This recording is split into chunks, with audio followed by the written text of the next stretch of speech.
This is my best kind of show notes because we didn't touch one of them, not even one of them. I'm not sure which one is Paul Rudd and which one is Lane Green. Final card here is the ultimate outcome. Today is Take Your Dog to Work Day. Oh, like Scooby-Doo. Yeah. Without further ado, his debut. Sweet Caroline. Everybody say hello to Sammy. Is it not good? I'm just pausing so that you just are at the front of your screen. I'm so enormously flattered. Branding is not a bad blind date. I'm gonna have to take a picture of this. No, this is agape. This is love. I really enjoyed this. You did do your homework. You asked great questions. I'm flattered. Thank you. You just made my day. Look at you. You are insane. How did I do that? You're how insane. Did I do that? You're insane. Hello, everybody. Welcome to Tuesday, August 18th. It is CoronaCocktails. It's a different kind of CoronaCocktails. I've got a mega spectacular cocktail. I mean, look at this. It's a green screen cocktail as well. I got the umbrella, I got the fruit, I got the straw, except it's a smoothie. There is no alcohol. It's a different kind of a cocktail because today I have a very special guest. I would say, no question, a digital OG who's now, I think, become a Norse god, an Adonis, if you will. Lee Odden, like Thor's father, Odden. In fact, I think Thor's father was named after Lee. He has transformed his life. He's transformed his body. Inspirational, absolutely inspirational. When I said to him, do you want to come on Cocktails? He said, sure, but I might be having a different kind of a cocktail. And I said, I have absolutely no problem with that at all. So before we get going, again, I just want to send a little prop to Greg Vadino. Chip just said rookie move using a green straw. That's why it's going crazy. I mean, I didn't even think about it as well. No, apparently I am a rookie, Chip, because I didn't realize that I made a mistake. And there are green grapes in. So now I understand what's going on. I was like, what is going on with the green screen? Nothing. Avoid green grapes and avoid green straws. So you live and you learn. In 2020, let that be the worst lesson that we have to learn. But yeah, so Greg Vadino, a good friend, previous guest on CoronaTV.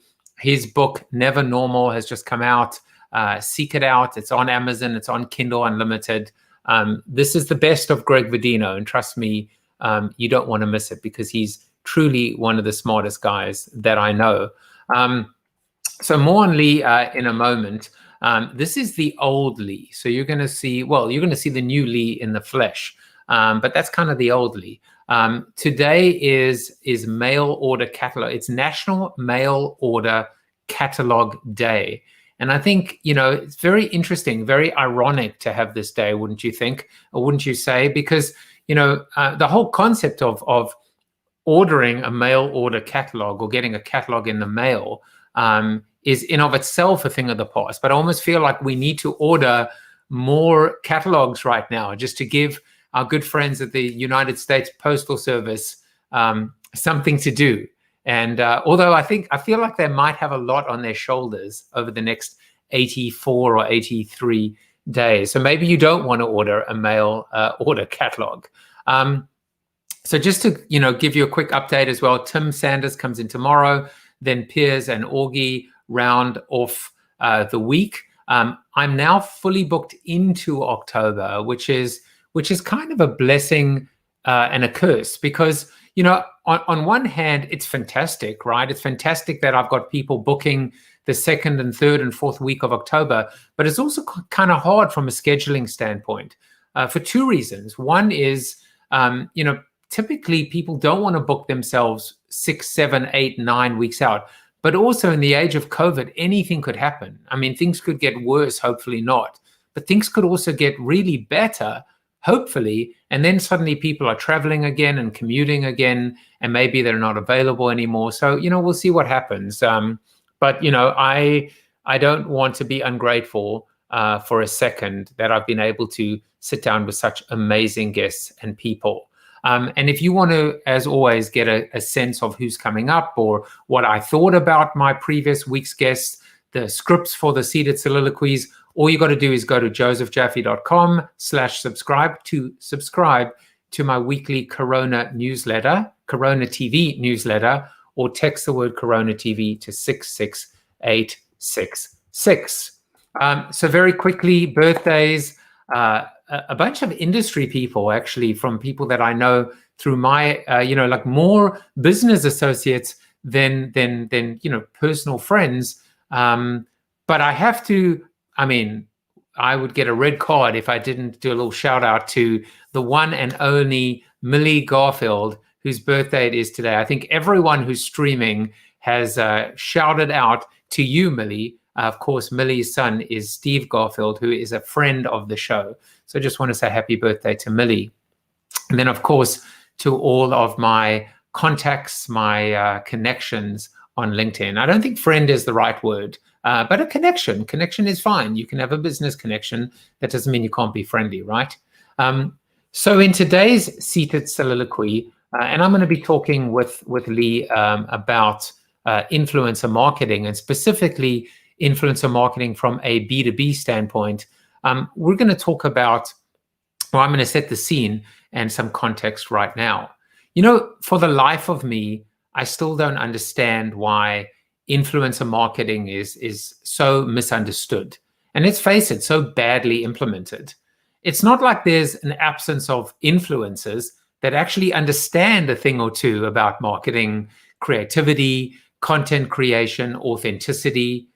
It's not like there's an absence of consultants who specialize in influencer marketing. These, of course, are the ones that don't have the word ninja on their LinkedIn profiles or bios. It's not even an absence of very viable technology, tools, software, or platforms that help automate, streamline, and activate on behalf of marketers and brands. So what gives? Well, in my opinion, it comes down to one massive, huge, gargantuan, large elephant or blue whale in the room. And if you didn't get the hint, I'm talking about the albatross around most corporations' necks at the moment. I'm talking about size, scale, economies of scale. It's no different to the good old days where a singular 30-second television spot aired once on the three major networks of CBS, ABC, and NBC could reach the overwhelming majority of American households. We all want to take the least number of steps, to do the least amount of work in order to reach the greatest number of people. Whether you call that laziness or not, it is what it is. These days, we see the same flawed logic manifesting itself when it comes to paying Kim Kardashian $500,000 for a single promoted Instagram post or tweet. Tech startups have done a fairly good job at tapping into micro-influence or micro-influencers, but when you unpack it, it's the same broken record of least number of steps via automation in order to reach the most number of people via aggregation. And I'm not saying the middle stuff works either. There are way too many Charli D'Amelio wannabes who hawk their new line of clothing or sponsored makeup and end up selling bupkis. My message is simple. Don't be fooled by pretenders. Don't be fooled by imposters. This stuff actually works. It always has. It always will.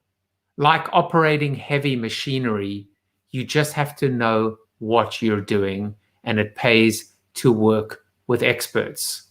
Well, speaking of experts, you don't get many more expert than my guest today and my good friend, Lee Odden. Just a little bit of background on Lee. Lee is the CEO and co-founder of Top Rank Marketing. He's been blogging about marketing since 2003. And he's the author of the book Optimize. He's given hundreds of marketing presentations in 18 different countries. And you just have to take a look at his Instagram feed to see the incredible places and faces that he's visited and visited with. But when everything went to hell and without travel, he had to resort to running. I mean, literally running, and an incredible journey of health and fitness. And he's here to tell you all about it. Welcome to the show, Mr. Lee Odden. Wow, that was awesome. Everything, the soliloquy was amazing, and it is a true privilege to be here.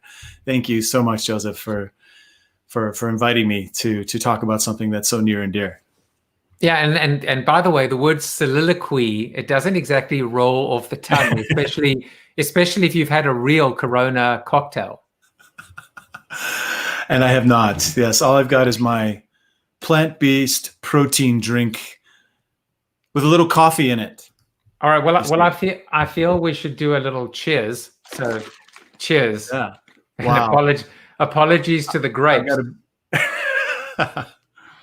Oh, this is really, really good. You know, I don't normally what happens if you actually listen to a Corona cocktail episode, there's a little bit of a slur that occurs.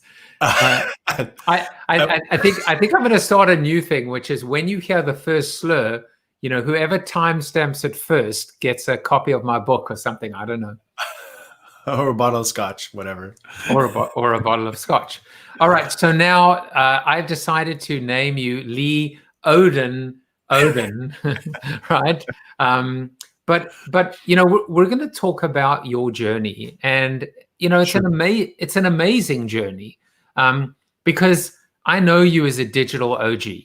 I know you as a search guy, but I don't know a lot of personal things about you, and also this transformation that you've gone through now.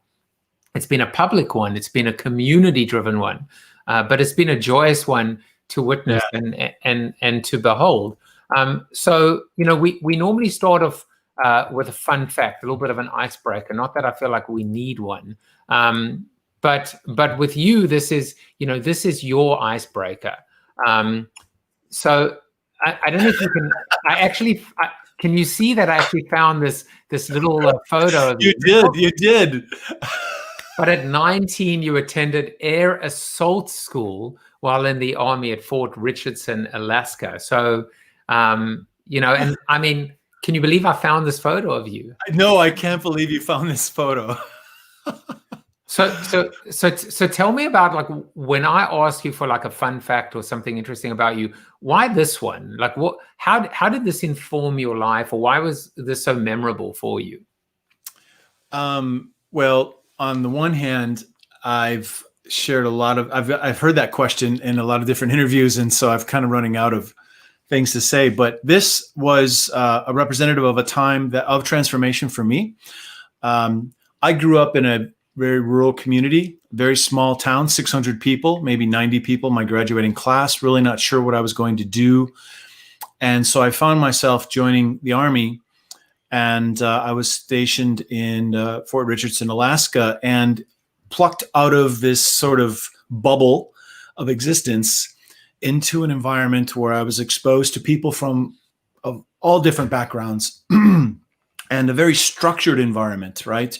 That was capable of taking people that were so different from each other and plugging them into a system and outputting them as a productive unit working together. And so this was transformational for me in just that there were a lot of, you know, life lessons, management lessons, and personal growth lessons that came out of that experience. And one of them was the opportunity to go to this special school. It was only 2 weeks, but it was one of those schools where they start with 200 people and they graduate 25 or 30.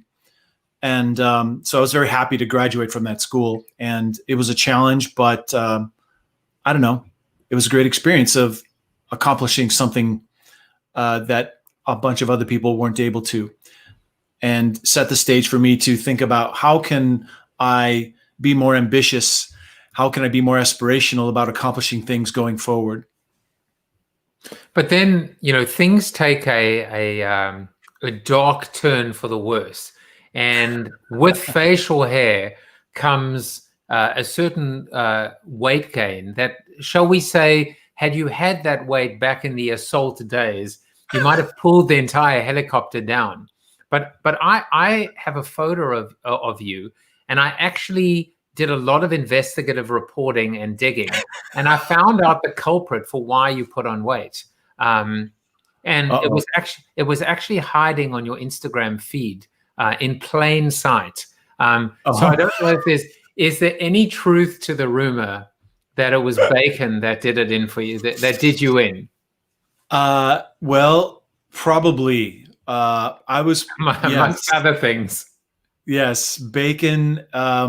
You know, it's a seasoning for all foods, including ice cream. So maybe there's some truth to that. but wow, you know, where did that pumpkin head size?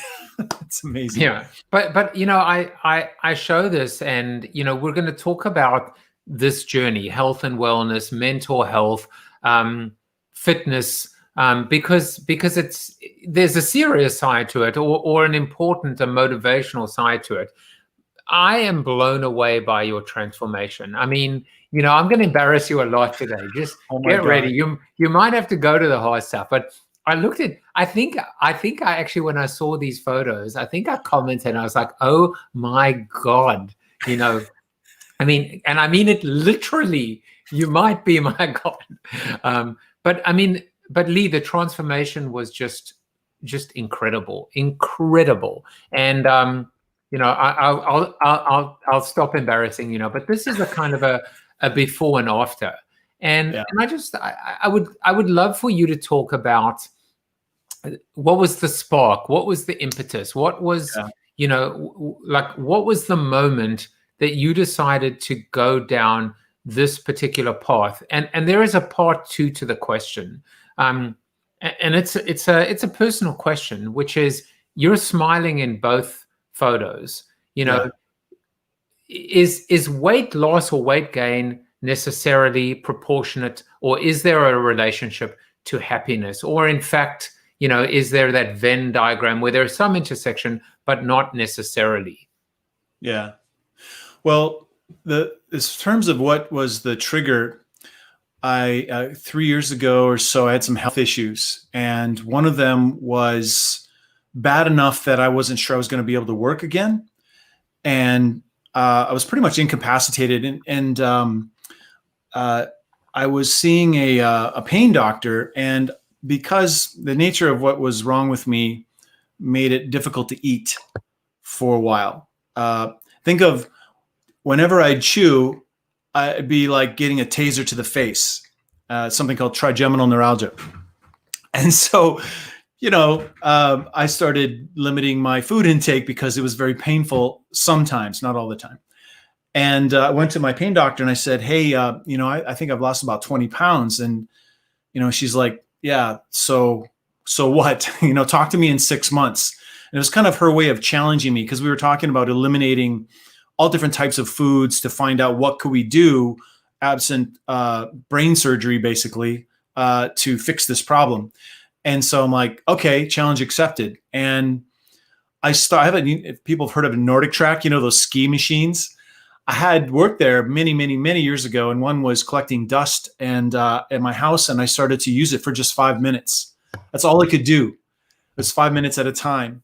5 minutes a time became 60 minutes. And so my phase 1 was simply to reduce food intake to see if I could somehow make myself not feel this pain anymore and mitigate some of the other health issues I had going on.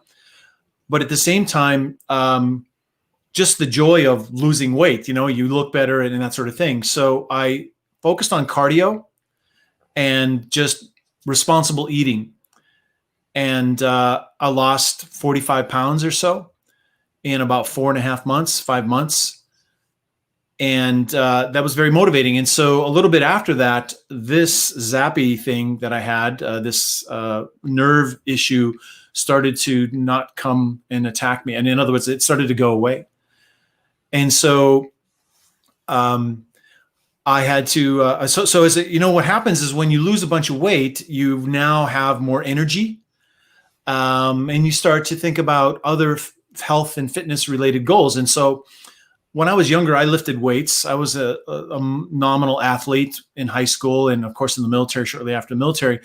So that muscle memory kind of kicked in a little bit. I was 270 pounds and now I'm 235, 230. And I started lightweight lifting and I started focusing a little more on strength, and still doing a little bit of cardio and sort of sculpting my body. And I started running longer, and I was able to initially run maybe 100 yards. And, I've done a couple of half marathons. I just ran 7 miles today, and luckily under 8 minutes a mile, which is kind of a goal for me.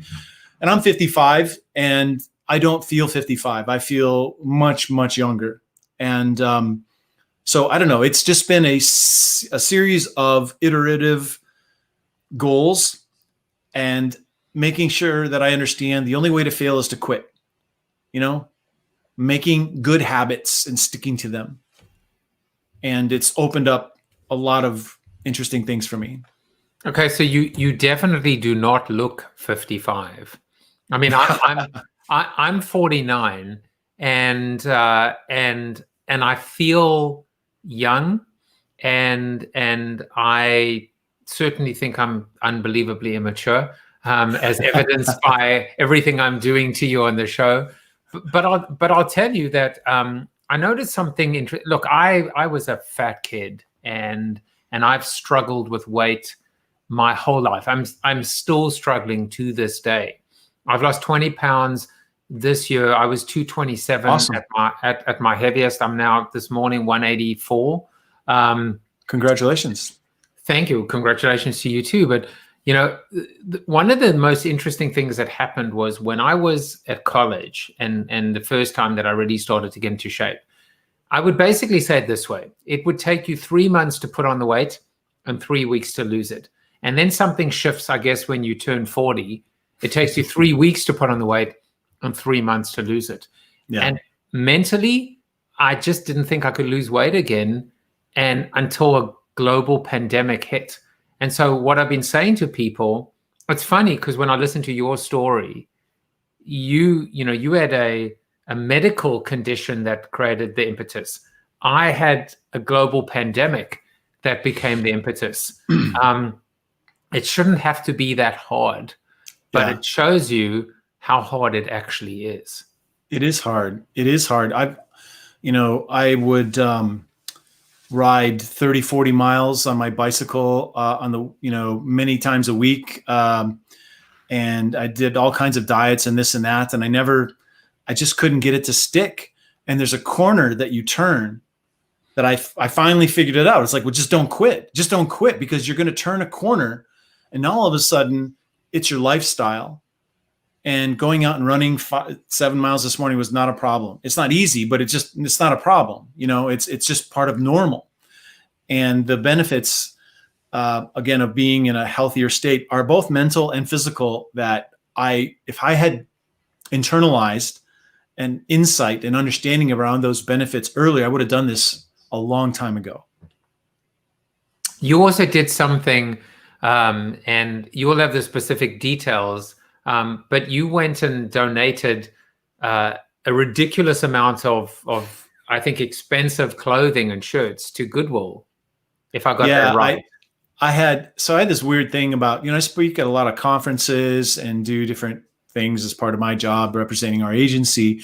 And I never wanted to have the same shirt when having photographs taken or doing videos or whatever. So I'd buy a lot of shirts, and I had to end up giving over 100 shirts away to Goodwill, because, they're all quite large, and I've lost 65 pounds or so, 65, 70, depending.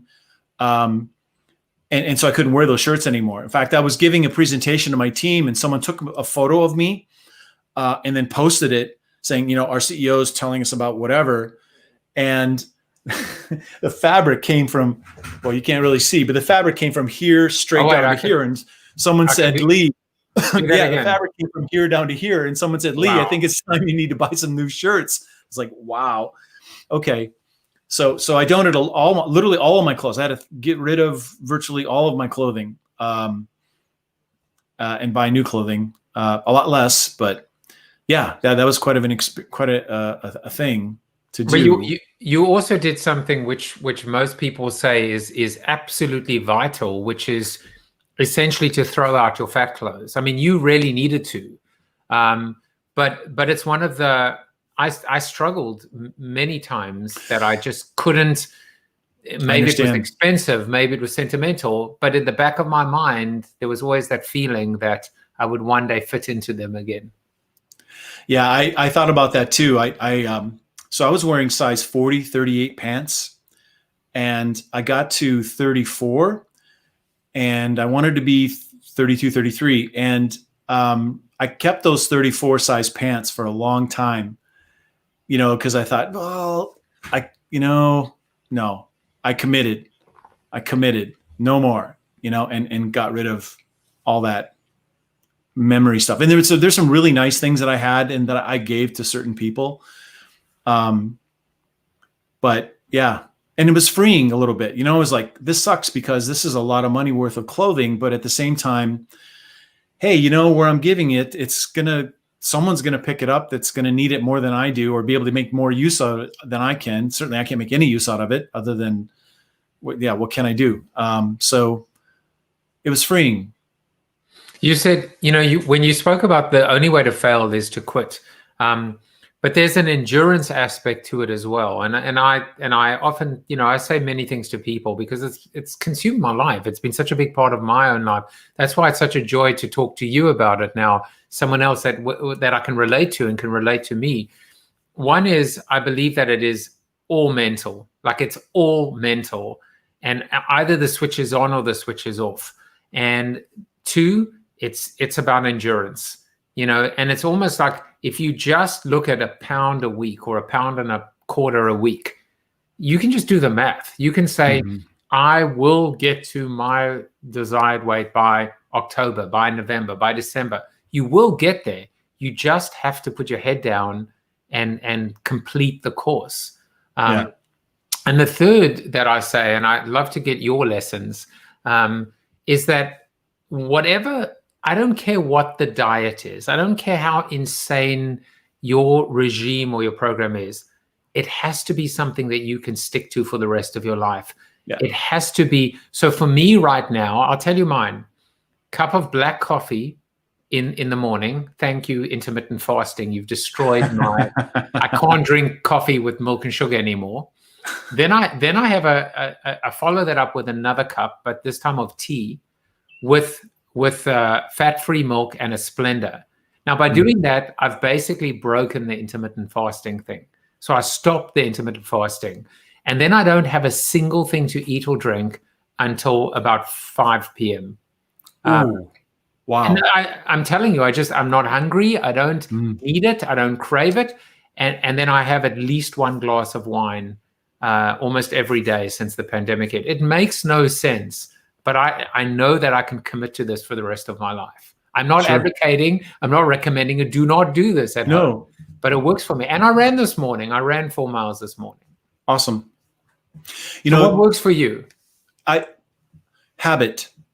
It's creating habits. I know for me, I do something similar. I have a cup of coffee in the morning, and it's Jeremiah Aoyang, who's part of the marketing fitness group, said, because he asked me what my eating regimen was, and he says, he's pretty disciplined, but he also lives a little. Yes, I do. I don't have just one cheat meal. I have several, and I accommodate that with my habit of running 30 miles a week, and I have a route that I become comfortable with. And what you said about finding something that works for you really is critical. So it might take some experimentation, but you have time. You keep experimenting, keep adjusting, keep iterating until you find that routine, till you find that sequence or the habits or schedule that are going to work for you. Just don't quit. Do you know what I mean? And what I learned is I actually got away from, for the most part, the number of pounds to lose and focused more on completion of tasks that would develop the habits that I needed. So I knew that, and this is after trial and error for me. So I learned that as long as I run my route, Monday through Friday, and I'll do 5.5 miles 3 days a week, 7 miles 2 days a week, and then sometimes I'll run long on a Saturday, or I'll do a couple of bike rides or something like that, or I won't. But as long as I get those 5 days of running in, and I eat on a schedule that's similar to intermittent fasting, although I can't imagine waiting till 5, I eat at noon. The good news about running, though, for me in the morning, I learned that it I don't know if it shrinks my stomach, but it makes me not hungry afterwards. I have no cravings at all for anything really. But I do eat about noon. But what I have at noon is a protein shake and a power bar, maybe. And I don't actually eat a meal usually until an evening meal. And I also have an addiction, a horrible addiction to ice cream. So I do have ice cream in small amounts and once in a while in large amounts from time to time. That's my glass of wine is ice cream. There's nothing wrong with that. Well, you've moved from bacon to ice cream. I'm ignoring people out there. So I want to shout out to my new friend Charles Coachman. I think Charles. I was on Scott McCain's show today. Oh wow! Who's become a dear friend as well. What a wonderful human being he is. Yes. And I think Charles was on there. So I'm glad that he's a part of this show as well. Charles, you're welcome any day. And the Zoom after show is amazing, where you can actually, become part of the show as well. Chip says coffee should always be consumed black. But then he also says bacon ice cream is delicious. So, do we double trust him or do we half trust him? And I don't know. And he also said, and thank you just for reminding me, that previous guest on the show, Chris Penn as well. You're right. Christopher S. Penn is the only man, Yes. He's basically the Chuck Norris of AI. I don't even know what that means. But I just wanted to acknowledge that as well. So I want to segue to the Marketing Fitness Group. You created a community. I don't know whether it's support group, part community, part homage. Talk a little bit about the fusion of these two forces, right? Marketing and fitness. And then on the left is a post that actually you posted today that that actually is your run from this morning. By the way, that is not even human to run sub 8. My time was 9:25 today, and that was fast. Awesome. But you also talk about how you slipped and put on 10 pounds. So I would love for you to, and of course you shared that. We know, I call it fat blogging, that sometimes when you have a support group and when it's public and social media can play a huge role there, that it can be tremendous in terms of feeling like you're part of something bigger. So I would love for you to talk a little bit about that. Absolutely. And I'm glad you brought it up because this has been such a satisfying community to be a part of. I had started actually a presentation where I was using fitness as a metaphor initially. And I just started thinking about it. And I actually took videos of myself doing exercises and used them as analogies to different types of marketing tactics and whatever.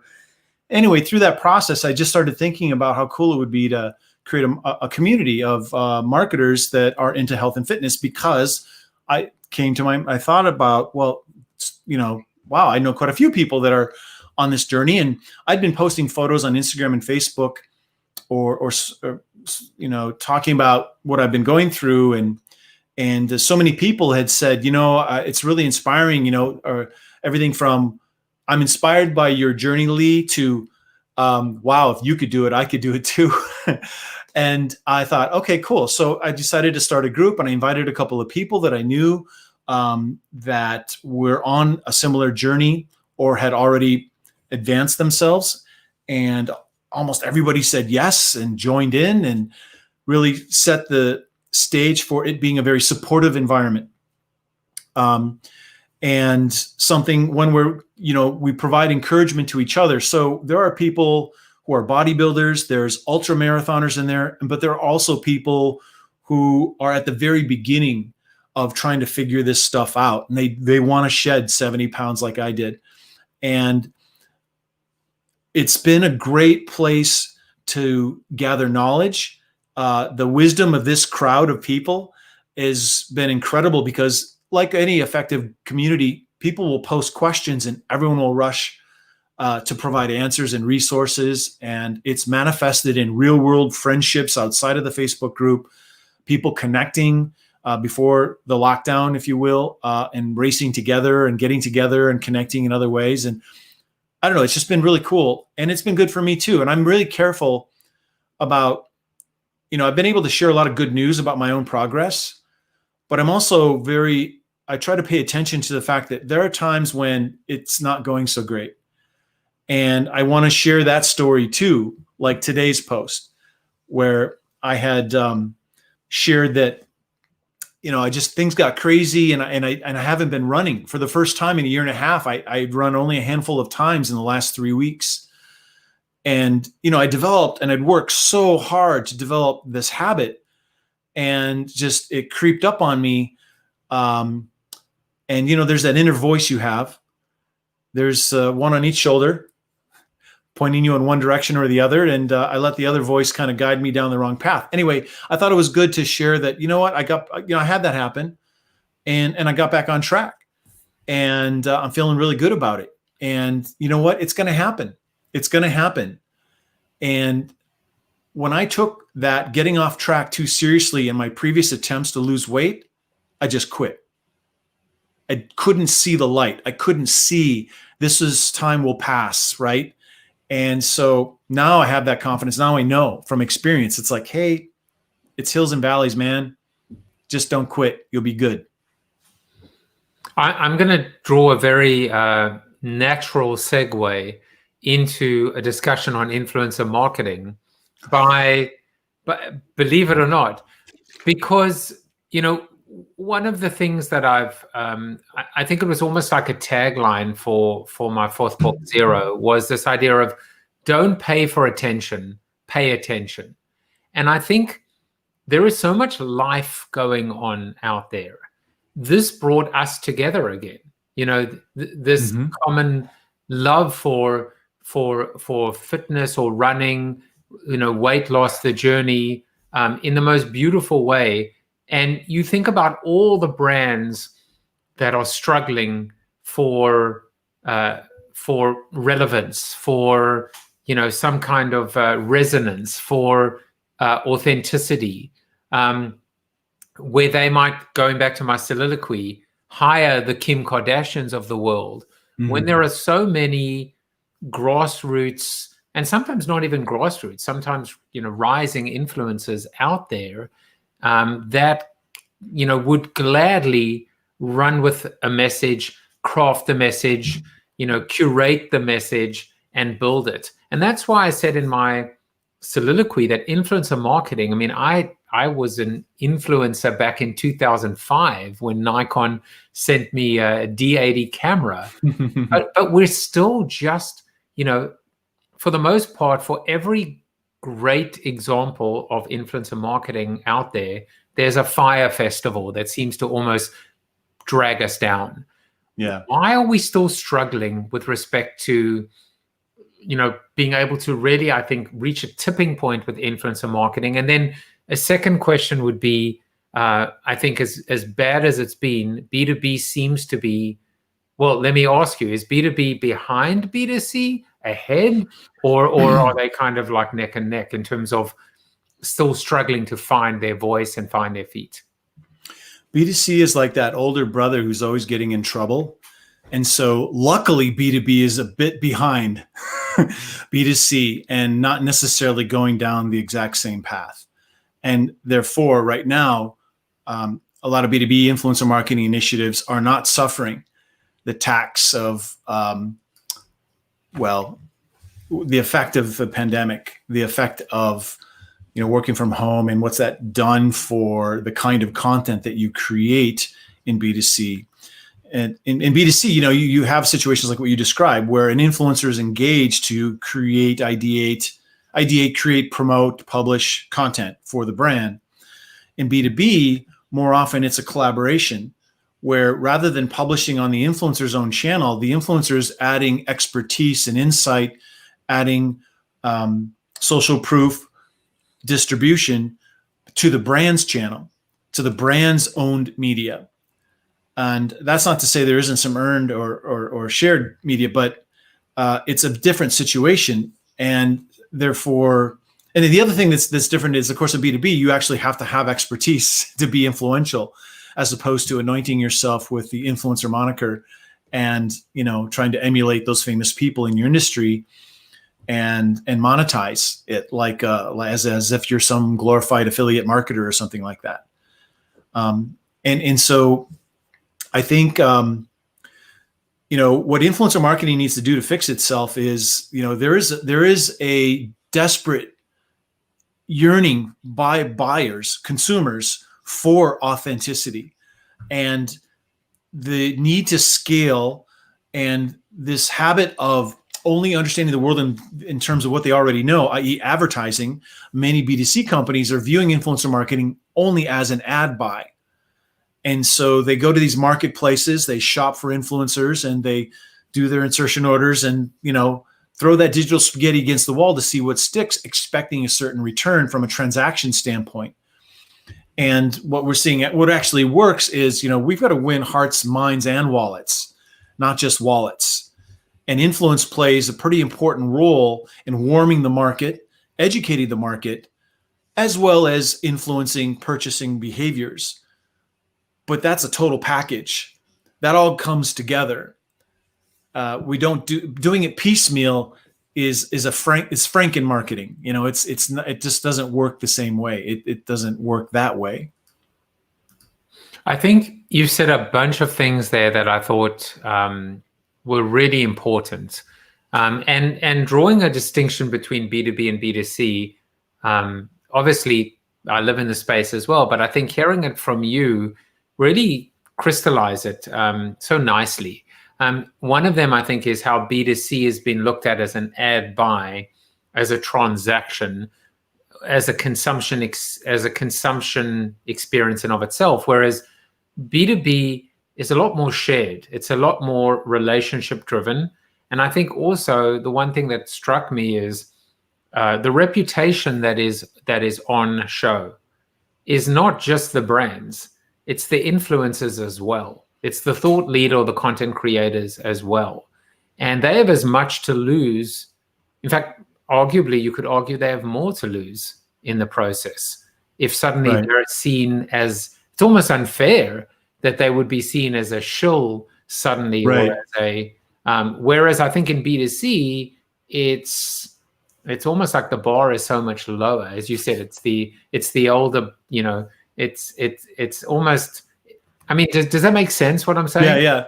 Well, there's if entertainment is the focus on a B2C side, whereas, education and maybe infotainment is the objective on the B2B side of things, meaning that,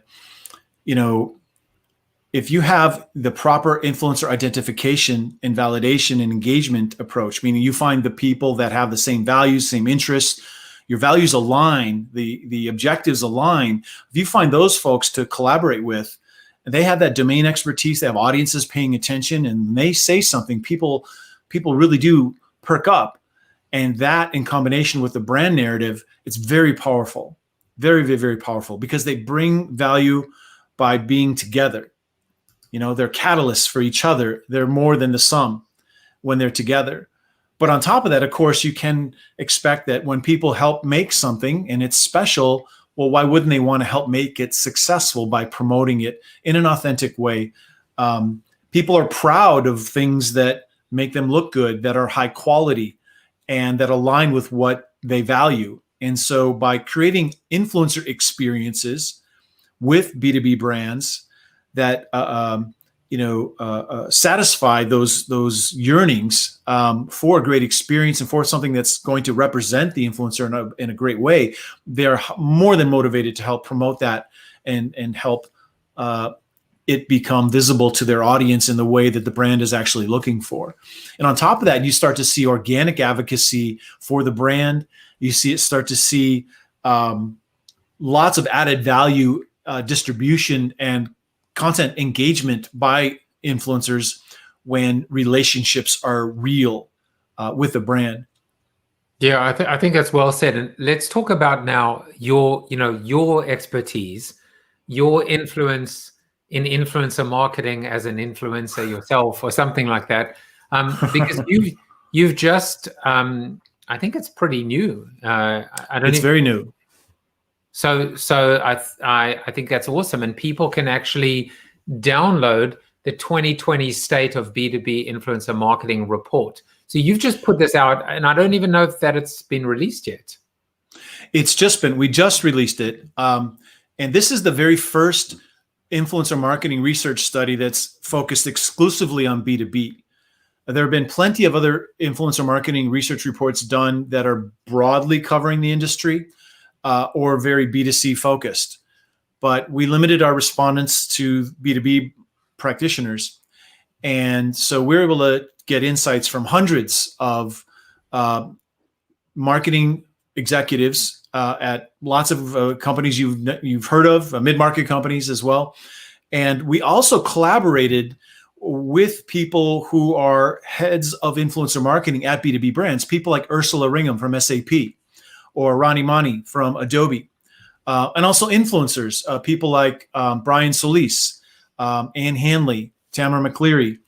And we invited them to share their expertise relative to the industry. And so this report is a combination of insights driven by data from the research, but there's also insights from people who are actually doing this from brands and people who are influencers being engaged by those brands. And of course, we've also got some case studies as well. And if we run out of time today, we can, well, at least on this part of the show, we can actually touch on some of those case studies in the Zoom after show. But I thought we would spend a bit of time, because I have to admit, I'm looking at this as well. I live in the B2B space myself. I created CoronaTV. At some point, people say, how are you monetizing? And I was looking at this. It was so valuable, this report, because I was learning from it. We'll get to that in a moment. But I just wanted to share a few. There are 2 or 3 data points or stats, and I wanted you to comment on them. Sure. I think this these 2 charts are the the idea of, it's like a high school boys talking about sex, right? They're all talking about it, but not many people are doing it, and those that are not doing it well. So would you agree with this kind of juxtaposition, right? Everyone, 96% of B2B brands are confident about it, but yet only 5% who are doing these periodic campaigns are considering themselves successful. Right. Well, where the insight there is, the always-on approach is really what makes the difference. So of those companies that are engaging in influencer marketing, the vast majority feel that they're successful in some way. But when we look at those who rate themselves as being very successful, those companies that are engaging in relationship building and in running always-on programs with influencers are 12 times more likely. There's 12 times more of those marketers who say they're very successful than a number of marketers who are only doing intermittent or periodic campaigns that rate their success as very successful. So the real essence of this insight is the fact that influencer marketing, in particular through a B2B lens, should be looked at as a commitment, not a campaign. Right. It's a relationship business, hands down. It is a relationship business, and for companies like Adobe, I'm part of Adobe's influencer program, meaning that we're not running the program, but I'm a Adobe insider, and it's truly a remarkable program. And there's a humanness, an authenticity to it. And so Adobe's not just trying to create a great relationship between their influencers and the brand Adobe, and they are doing that, but they've really created an environment where these influencers are connecting with each other and creating strength of relationship and genuine friendships with each other. So when that happens in the context of the brand, it doesn't distract those influencers from what the brand wants them to do. It actually makes them even more loyal to the brand.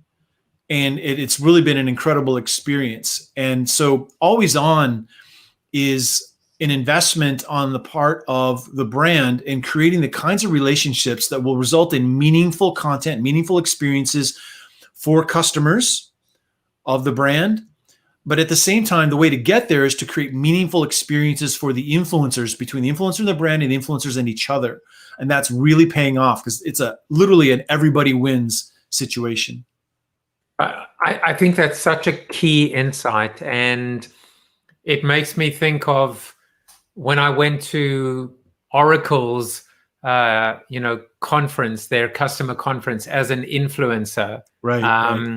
I think maybe Scott Monty might have been there that year, and Jay Baer was speaking, but I remember how closely we stuck together and how we bonded there. And I also think of the work we did back in the Crayon days with Panasonic, Steve Garfield, Chris Brogan, Greg Vadino.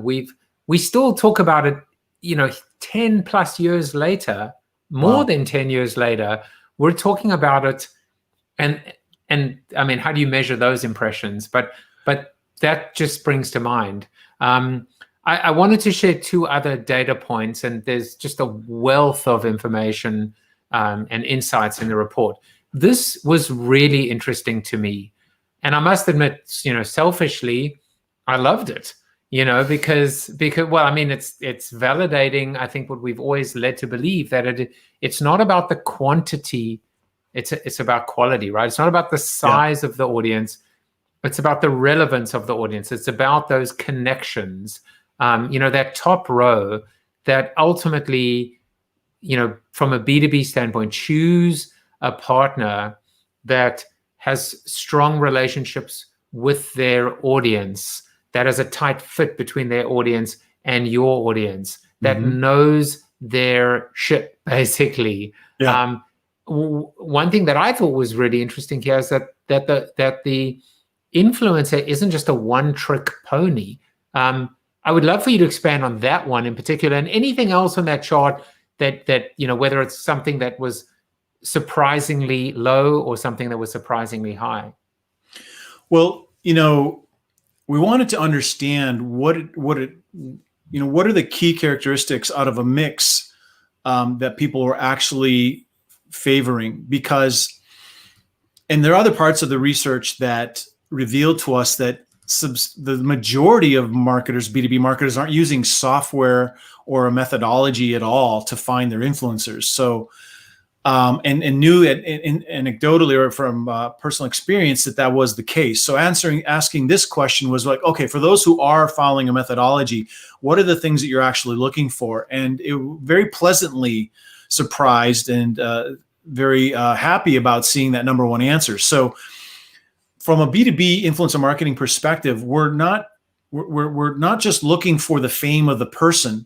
We want to make sure that there's topical alignment between what the brand is trying to be known for and the audience that this subsequent content will be distributed to and promoted to. So relevance of audience is number one when it comes to making sure that when an influencer does advocate for a brand with content they help to make, that it's going to actually resonate with that audience. That's where the money is made in terms of advocacy and engagement and brand building and warming the market. Obviously, B2B influencers have to have subject matter expertise. Otherwise, you just simply don't have credibility. And so that's clearly an indication or something of importance. Other areas, I mean, we've been talking a lot and advocating a lot about the fact that fans, friends, and follower counts just aren't the determinant of who is influential, and yet it is still problematic. So again, very happy to see that It's important, but it was down a bit. What I thought was interesting is charisma and personality. These are things that are actually hard to find, and it's a bit of a joke, but it's kind of hard to find charisma and personality amongst all the technologists and engineers and other types of academics and other B2B influencers that we work with. And interestingly enough, though, that many of the B2B influencers that get the most work, that are doing the most work with brands, they actually do have charisma and personality, and they have domain expertise equally. So I was a little surprised to see that so low, actually. I almost see it as actually the way I interpreted it, especially because if you look at the numbers, it almost seems like tier 1, tier 2, tier 3, but they're additive, I think. So if you check, once you've checked tier 1, you move on to tier 2 and then tier 3. Right.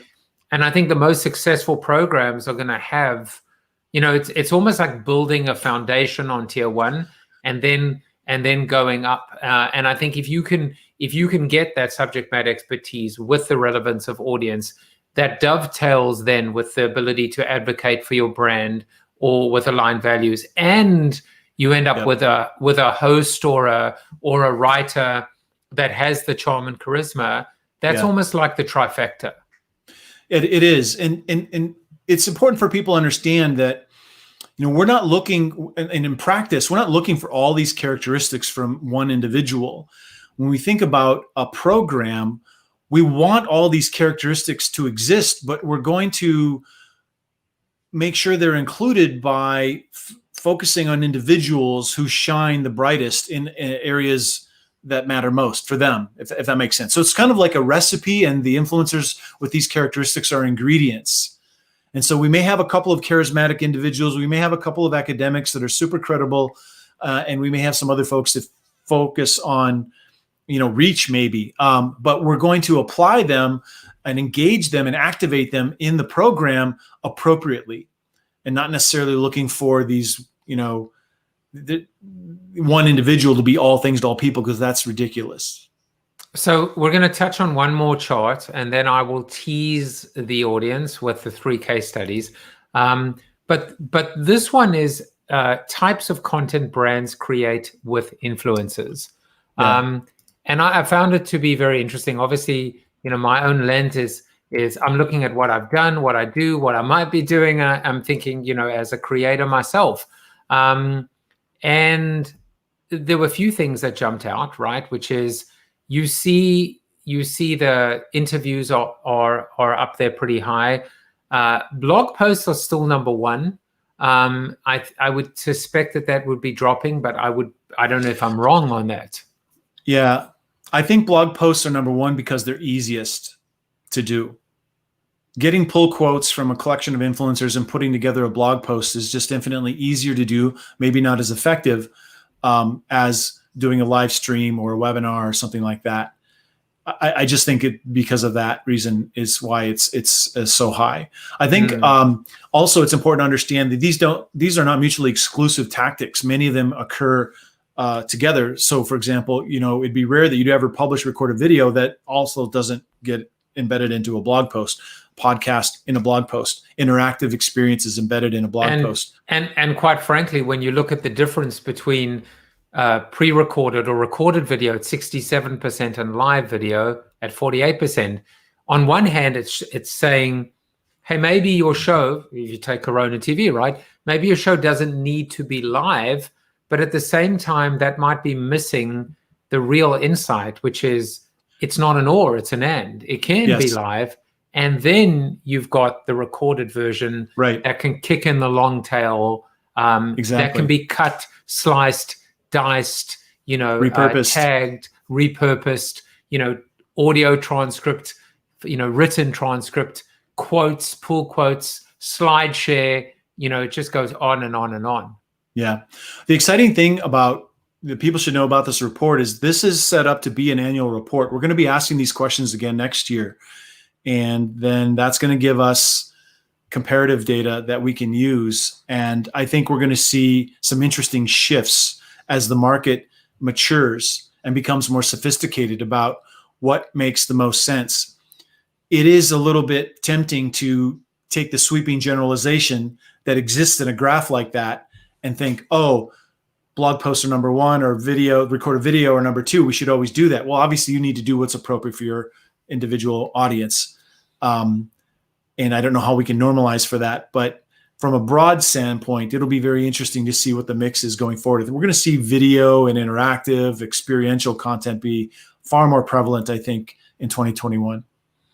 Well, we are almost at the end. In fact, we basically are at the end. I am going to do a little bit of a lightning round, which is, first of all, it's not the end of Lee and myself. We're going to go to the Zoom after show, bit.ly/CoronaTV after show, and we'll discuss some of the case studies. There's Monday.com, there's LinkedIn, there's SAP. So if you want to hear these case studies or even just one of them, come and join us. You can download, of course, the 2020 State of B2B Influencer Marketing Report at download.influencermarketingreport.com.